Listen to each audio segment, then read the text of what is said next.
बिस्मिल्लाहिर्रहमानिर्रहीम। इय्याका नअबुदु व इय्याका नस्तईन। तवक्कल न्यूज़ के नाज़रीन अस्सलाम वालेकुम। नाज़रीन, मैं आज आपके साथ दो खबरें शेयर करूंगा।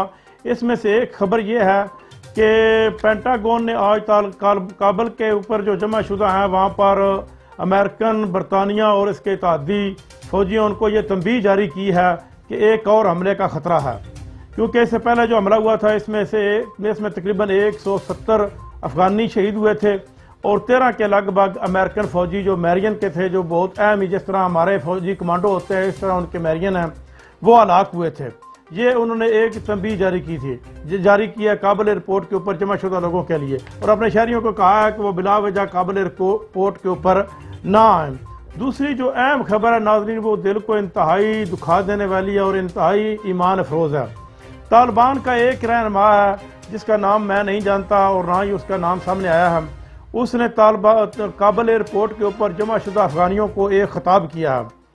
उसने कहा है कि मुझे तमाम ख़वातीनों हज़रात को, उसने कहा है कि मुझे आपकी हालत देख कर रोना आता है कि आप इस किस्म की हालत में गुजर रहे हैं। ना तो इधर कोई खाने की चीज़ है और ना ही कोई सोने की चीज़ है, और दिन को बेताशा गर्मी होती है, और आप छोटे छोटे बच्चे साथ लेकर अमेरिकियों की टांगों के साथ लिपटे हुए हो कि हमें भी अपने साथ ले जाओ। मैं आपको खुली इजाज़त से कहता हूँ, बावसूख ज़राए से कहता हूँ कि किसी भी अफगानी से, किसी भी जिसने भी अमेरिका और उसके ताजियों का साथ दिया होगा, उससे किसी किस्म का कोई बदला नहीं लिया जाएगा, बल्कि उससे आम माफ़ी का उसने कहा है। मेरे पास उसने कहा कि आप इस तरह भाग रहे हो, मैं आपको अपनी हालत बताता हूँ। उसने कहा कि मेरे पास इस वक्त एक अफगानी यानी कि 1000 अफगानी करेंसी भी नहीं है। अफगानी करेंसी जो है वो मेरे पास 1000 भी नहीं है। मेरे जूते देख लो, मेरे जूते भी टूटे हुए हैं। मेरे भी तुम्हारी तरह ही घर हैं, तुम्हारे पास घर भी मौजूद होगा। तुम लोग मुझे पता है कि तुम लोग बरतानिया और अमेरिका की वफादारियाँ करते रहे हो, उनके लिए जासूसियाँ करते रहे हो, उनके लिए काम करते रहे हो, और अब तुम अपने डर के मारे या अच्छे मुस्तकबिल के लिए भाग रहे हो। उसने कहा कि हमने ये जंग अपने असला के ज़ोर से नहीं जीती, हमने ये जंग अपने ईमान और इबादत के ज़ोर पर जीती है और अपने पुराने असले के ज़ोर पर जीती है। उसने कहा कि मुझे वो वक़्त याद है कि जब मेरी माँ अपने बुरके में 11 गोलियां छुपा कर लाई थी और उसने मुझे दी थी कि जाओ दुश्मन के साथ लड़ो। मैं अपनी माँ के साथ बेवफाई नहीं कर सकता क्योंकि अब वो दुनिया में नहीं है। मैं उन 11 गोलियों के साथ, 11 गोलियां तो कुछ भी नहीं बनती, मैं फिर भी दुश्मन के साथ लड़ा और मैं 20 साल तक लड़ता रहा हूँ और अब भी लड़ रहा हूँ। उसने कहा कि आप क्यों भाग रहे हो, आप इस अफगानिस्तान को क्यों छोड़ रहे हो। आप अफगानिस्तान अब आज़ाद मुल्क बन चुका है, यहाँ से अमेरिका और उसके इत्तेहादी भाग चुके हैं।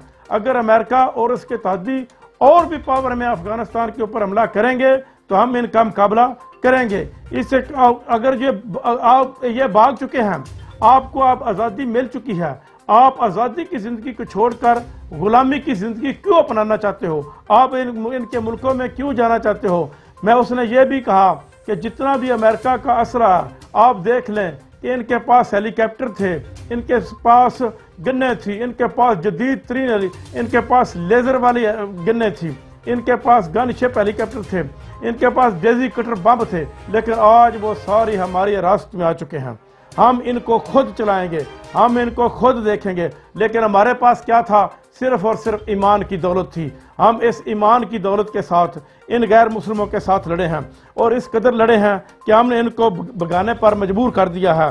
और आज लेकिन जब ये खुद भाग रहे हैं और मुझे आपकी हालत देखकर ऐसा लगता है कि आपके अंदर भी ईमान ख़त्म हो चुका है कि आप इनकी टांगों के साथ लिपटे हो। आप अमेरिका जाना चाहते हो, आप इंग्लैंड जाना चाहते हो, किस लिए जाना चाहते हो। वहाँ पर एक अच्छा मुस्तकबिल, वहाँ पर जाकर आप एक गुलामी की ज़िंदगी बसर करोगे, जबकि यहाँ आपको एक आज़ादी की ज़िंदगी में अब अफगानिस्तान आज़ाद है। अब अफगानिस्तान के ऊपर कोई बंदा हमला भी नहीं करेगा।